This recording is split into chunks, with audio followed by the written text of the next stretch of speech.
Hello, my name is Benedikt Peschel. I currently do research for a PhD in Zoroastrian Studies at SOAS, University of London. My main research interests include the philology of ancient Iranian languages, Indo-Iranian linguistics, and also Indo-European linguistics. I welcome you to the first in a series of 3 videos about the morphology of Avestan. In this video, I will first give you an overview of the basic morphological properties of Avestan and of the morphological devices employed in this language. Following that, we will briefly consider the way Avestan words can be grouped into word classes.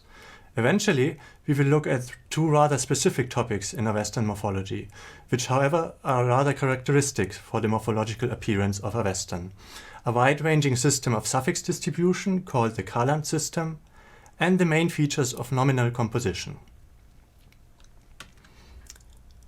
As regards its morphological type, Avestan is a largely fusional or inflectional language, entirely in line with the common ancient Indo-European type that is also represented by languages such as Vedic and ancient Greek.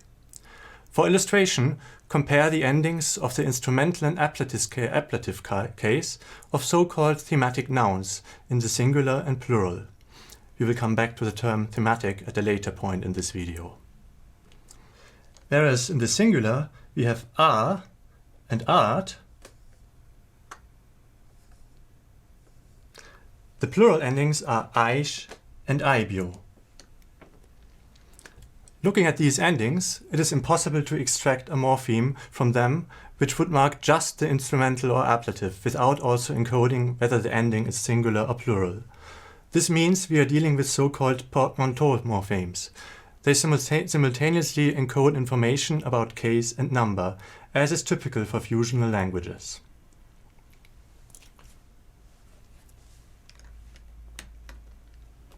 The same is essentially true about verbal inflection, although here some agglutinative features can be found as well.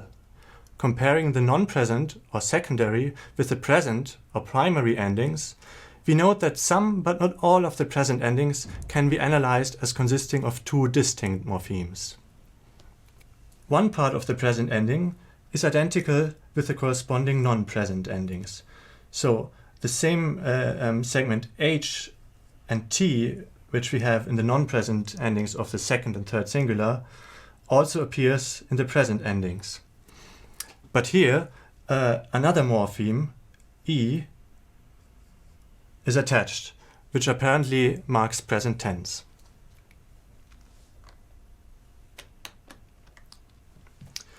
The morphology of Avestan is primarily concatenative. This means that new lexical items and grammatical forms are produced by adding affixes to so-called root morphemes or to existing lexical items. To a lesser degree, non-concatenative features are also present, namely vowel gradation, ablaut, and presumably accent shifts. These non-concatenative features, however, are rarely the sole means of derivation and inflection. They are usually concomitant features of affixation.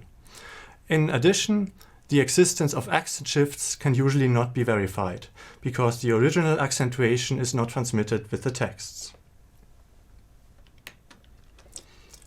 Suffixation is by far the predominant device, both in Avestan and in both in nominal and in verbal stem formation and inflection. Let us look at some examples. As we can see here, the verbal root gai ji, to live, serves as the basis for the derivation of a noun stem gai ta, to which in turn an ending is attached marking number and case. So we have the noun gai tha, and to that the ablative ending bio is attached. So we get gai tha bio for the world of living beings. Verb forms are built in a parallel way. Thus the root kar kere serves as the basis for the formation of a so-called present stem, kerenau, to which the verbal endings are attached. Here it is an ending marking the third person singular. The ending is T, so kerenauti, he or she does, or makes. This kind of pattern constantly reoccurs in Avestan, so the assumption of a basic structure of root suffix ending optionally enlarged by further suffixes preceding the ending, is suitable to account for most inflected forms, nouns and verbs alike.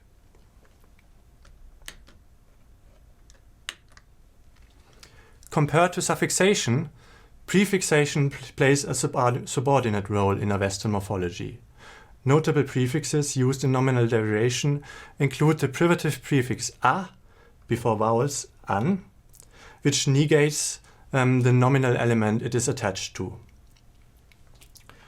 For instance, when the prefix a is attached to the adjective drugiant, we get adrugiant, not deceiving, while drugiant means deceiving.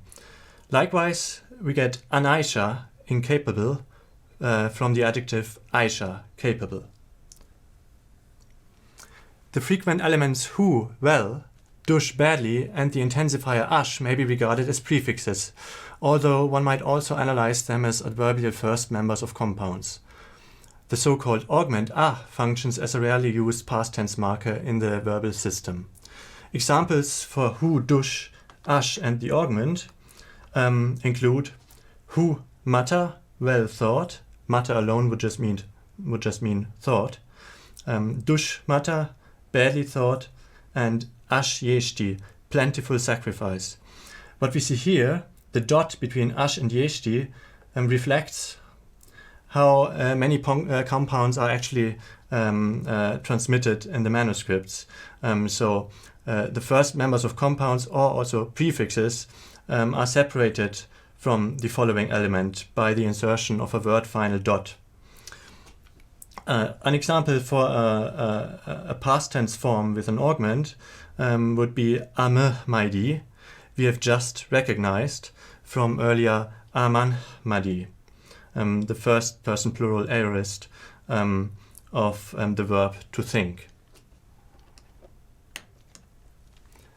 In fixation, the insertion of a morpheme within another morpheme is generally not a device used in a Western morphology, with one important exception.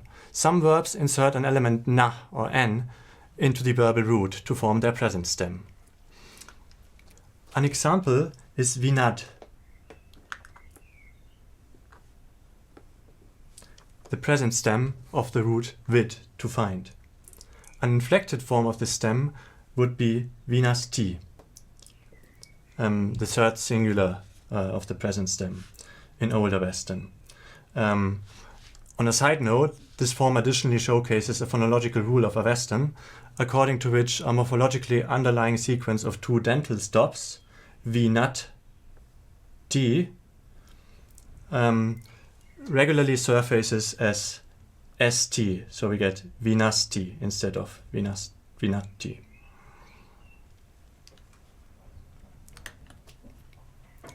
A more widespread morphological device, used mainly in verbal stem formation, is reduplication.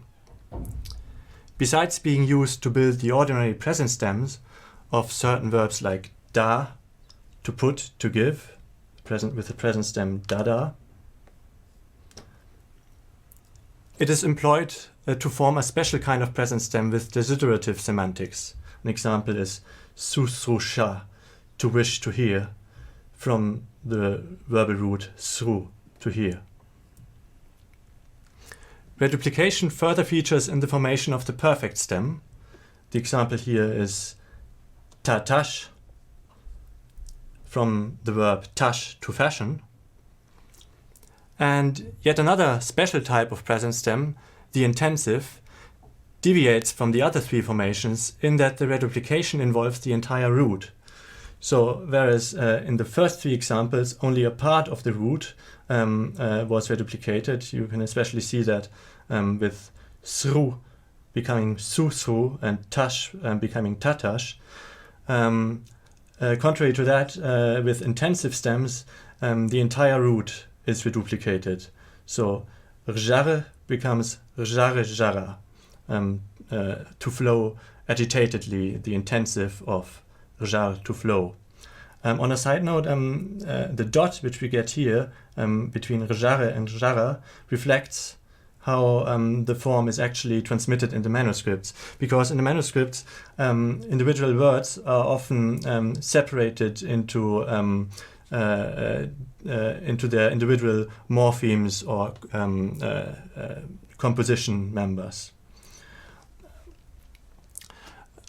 In noun stem formation, reduplication is very marginally used. Finally, when speaking about morphological devices, upload or vowel gradation needs to be mentioned.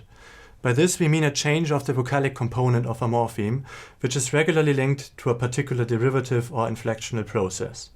As such, this phenomenon belongs to the realm of non-concatenative morphology.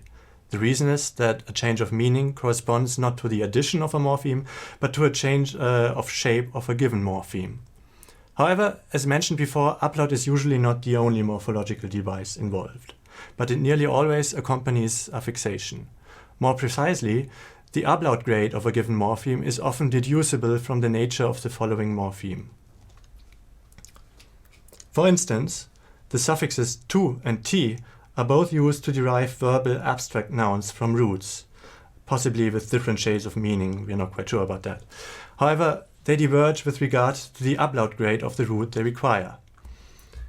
Tu is attached to the so-called full grade of the root, in our example jia, whereas ti is attached to the root in its zero grade. The zero grade typically lacks an a vowel that is present in the full grade. So we get the two shapes of the root, jia and ji. The resulting noun stems in our case are jiatu, life, subsistence, and jiti, life, also used as an adjective, living. Now many suffixes are themselves subject to upload when inflectional endings are attached. This is here illustrated with the noun jiatu. When followed by the accusative ending m, the suffix appears in its zero grade, so jiatum. The lengthening of the u is, by the way, a product of the later transmission of the text. For the original Avestan, we can safely say that it must have been jiatum. When followed by the genitive ending s, however, the suffix appears in its full grade tau, from older tau. So genitive is jiatoush.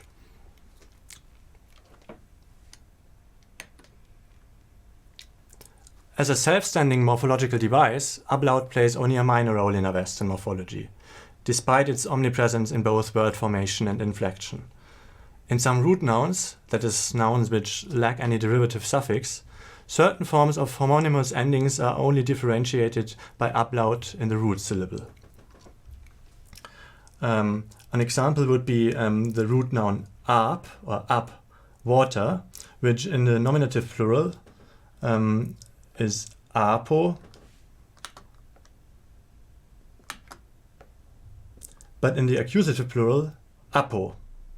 So the only way to differentiate the nominative and the accusative in this case are the different upload grades of the root.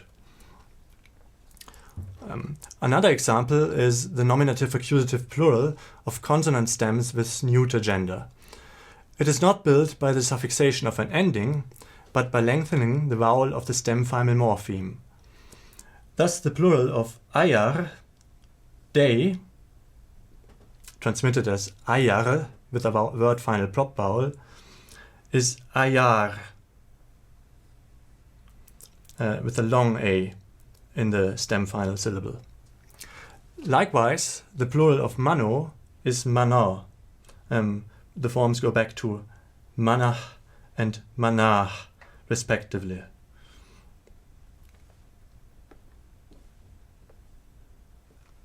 A special case in the realm of nominal derivation are the so-called vridi formations, which represent a mildly productive way of deriving adjectives and nouns indicating appurtenance from nouns.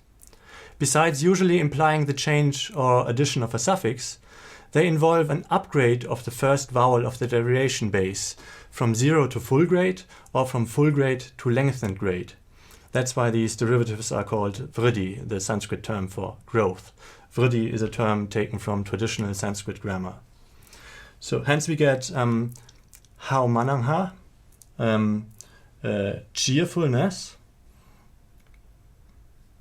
with au in the first syllable, which is derived from humanach, which denotes someone who is characterized by good thinking. Likewise, we get havani with long a in the first syllable. The time of pressing the hauma. The hauma is a sacrificial liquid used in Zoroastrian rituals. And havani is derived from havana with short a, which denotes the pressing of the hauma itself. In this table, you see verbs and nominals, that is, nouns and adjectives, being listed under open classes on the left, together with participles and verbal adjectives. Adpositions and adverbs can be regarded as semi-closed categories in Avestan, whereas conjunctions, numerals, and pronouns are more or less closed. The pointed arrows you see on the table mark fuzzy boundaries between the different word classes. Participles and verbal adjectives are generally used in similar ways as adjectives, as you can see here. They exhibit the same kinds of attributive and predicative usage. Yet participles and verbal adjectives are also closely tied to the verbal system. They can be productively derived from a given verb at any time, and thus have to be considered part of the verbal paradigm.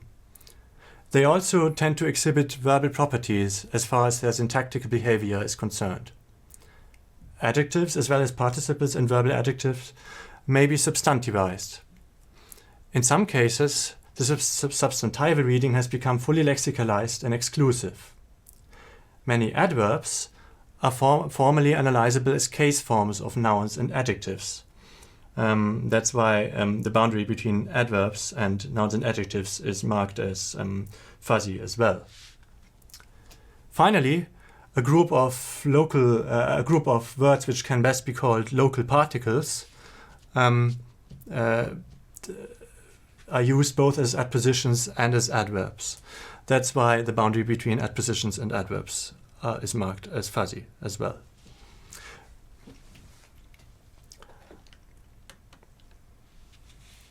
Next, we shall turn to the way suffixes are distributed in Avestan derivational morphology, focusing on one particular set of suffixes. Avestan provides good evidence for the so-called Caland system, a pattern of suffix distribution with reflexes in various ancient Indo-European languages. Parts of this system were first described by the Dutch Indologist Willem Caland, thus the conventional name. The pattern involves a recurring set of suffixes used to form abstract nouns, adjectives, and verbal stems from what is sometimes called property concept roots. These are roots of primarily adjectival character, which denote dimensions, physical properties, colors, speed, etc. Frequent formations built from such roots include adjectives in ra, u, a, and ant. These suffixes are typically replaced by e when used as the first member of compounds. The comparative and superlative forms of such adjectives are built by adding the suffixes ya and ishta directly to the root, whereas the equivalent forms of other adjectives are formed by adding the suffixes tara and tama. Abstract nouns built to such roots typically are root nouns, or they show the suffix ah. And various types of verbal stems are also associated with the system. These verbs typically denote the state of possessing or the event of adopting or causing the property denoted by the root. Let us look at two examples, the roots su and bires, which can be glossed as denoting the property concepts of strength and highness, respectively. The adjectives belonging to either root are formed with typical Caland suffixes, ra and ant. The later adjective is also attested as the first member of a nominal compound. So whereas the adjective itself is berezant, in a compound it appears as berezi, berezi chakra, with lofty wheels. Both adjectives form comparative and superlatives of the Caland type, with the suffixes ja and ishta.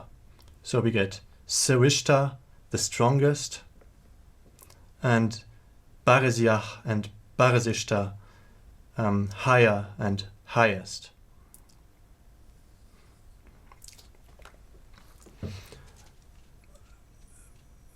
Both adjectives have nouns in ach and root nouns as their corresponding abstract nouns. So we have savach and su, which mean strength and prosperity, and with the root bires also both types of nouns are attested.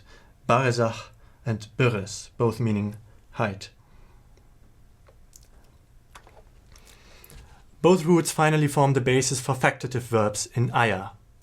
Savaya, to invigorate or to make strong, and barezaya, to make great, only attested with the preverb us.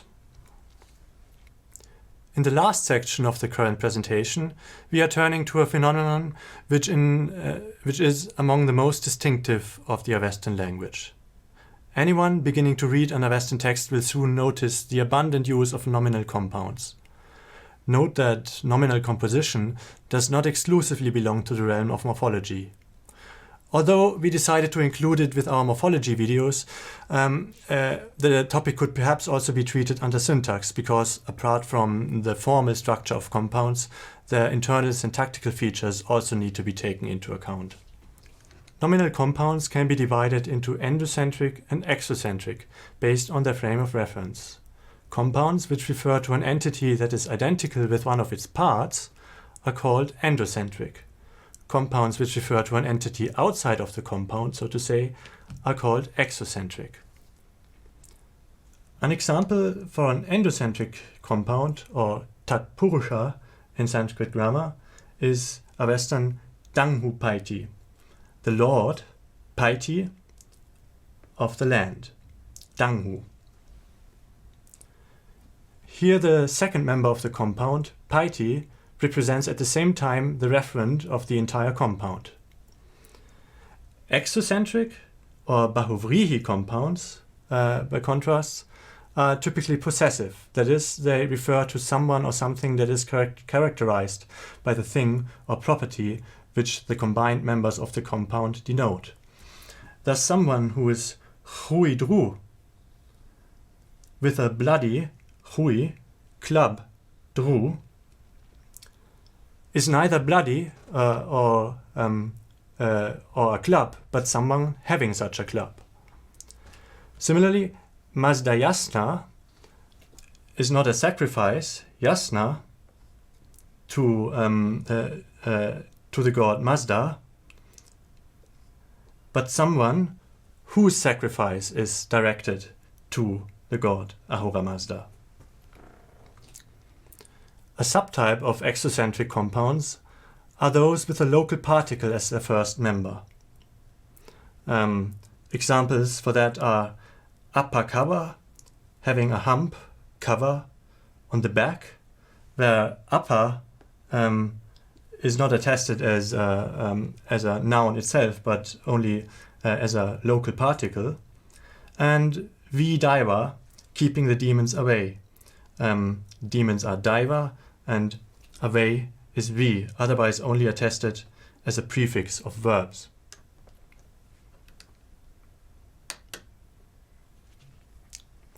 I have already mentioned the prefixes hu well and dush badly while talking about the morphological devices employed by Avestan. Instead of being taken as prefixes, these can in fact also be analyzed as the first members of nominal compounds, where they serve as substitutes for the adjectives vuhu, good, and akka, bad, respectively. Both are used as endo as well as exocentric, as first members of endo as well as exocentric compounds. So examples for endocentric compounds involving these prefixes are humata, huurta, and huvarsta, good thought, good word, good deed, and dush iti, from earlier dush shiti, bad dwelling. An example for an exocentric compound involving hu is and dush is humanach, dushmanach, someone having or thinking good or bad thoughts.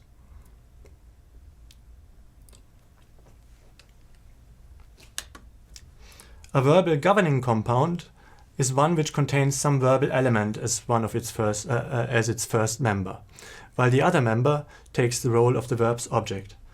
This element usually appears in the second slot, meaning that the compound is held final. The verbal element may either be a root noun, a derived verbal abstract noun, or it may correspond to a present stem. You can see examples for all three types here on the slide. So an example for a root noun acting as the second member of a compound is virithra jan, breaking, jan, the obstacle, virithra. An example for a verbal abstract noun acting as a second member of a compound is ranio skiriti, making, or the act of making, skiriti plus ranio, happier. Here the compound is transmitted with a dot separating the first and the second member in our manuscript.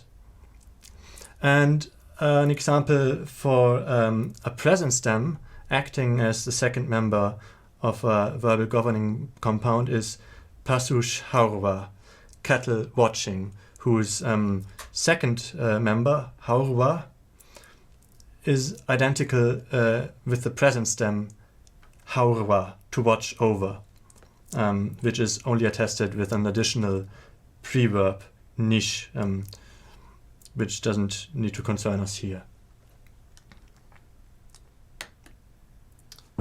Against the ordinary rule, the verbal element appears as the first member of the compound when it is a participle, as in our example here, fradat gaitha,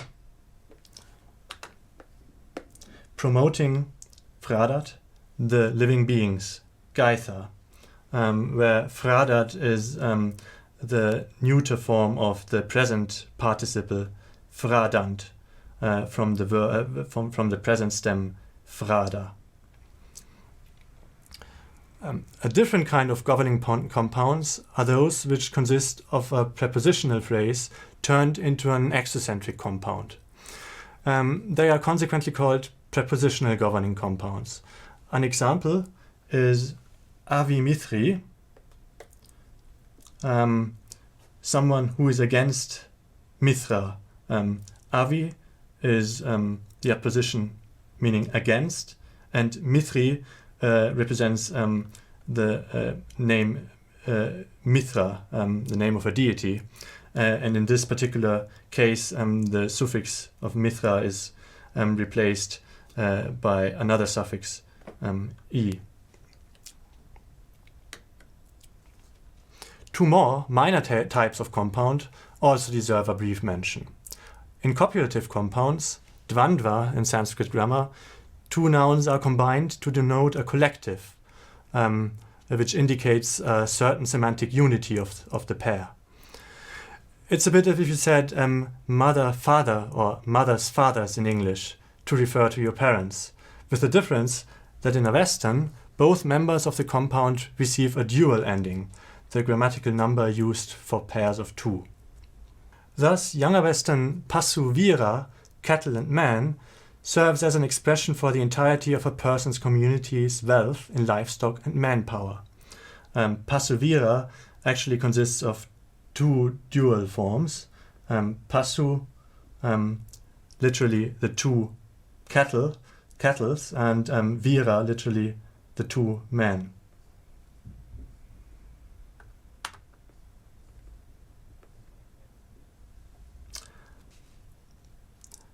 Finally, iterative compounds, or amredita in Sanskrit terminology, are created by doubling a noun in the required case form.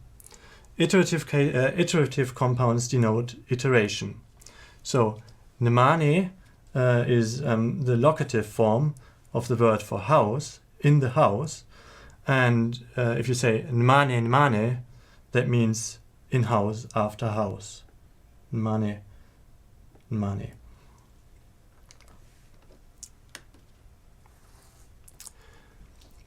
If it is a noun, the first member of a compound usually appears in its bare stem form. That means it is not inflected according to case or number. Only occasionally do we find inflected first members of compounds, in which case the case form is in accord with the semantical relation between first and second member. Here are examples for each of the possible constellations. An example for an accusative as a first member is an Older Western ahum bish, the world healer, where instead of the stem form of world, ahu, we get the accusative ahum as the first member of the compound. Or Younger Western zmas chishra, containing the seed of the earth, with the genitive zmas, of the earth, instead of the stem form zam as its first member. Older Western Yahweh G, forever living, contains not the stem form but the dative Yahweh of the noun for life or live age, ayu, yao. And Younger Western Maithioi Shad, sitting in the middle, Maithia, middle, contains again not the stem form but the locative Maithioi as its first member. And finally, we also find examples where the first member apparently represents an instrumental case. Asha aujach, strong through Asha. Asha is in Zoroastrianism the fundamental principle of truth and order. Again, the compound is not Asha aujach with short a, representing the stem form of the noun, but Asha aujach with the instrumental case of the noun Asha, long a. Finally, another striking formal feature of nominal compounds is worth mentioning. If the first member of the compound ends in one of the nominal suffixes a, or an, this suffix is often replaced by o. Descriptively, this o corresponds to the nominative singular ending of masculine a stems. The intrusion of this particular nominative form instead of the expected stem form must be due to one of the systematic reductions which the Avesta undoubtedly underwent in course of its transmission. Instead of daiva data, established data by the demons, we get daivo data. And instead of daina, dis, showing, that is dis, the vision or religion, that is daina, we get daino dis. And again, instead of the stem form of zruan, the form zruo is used when the noun zruan, time, appears as the first member of a compound, as in zruo data, established by time. So here again we see the dots which typically separate the members of compounds in the Avestan manuscripts. I hope you enjoyed this first video on Western morphology. Let's see us again for the second morphology video about nominal stem formation and inflection.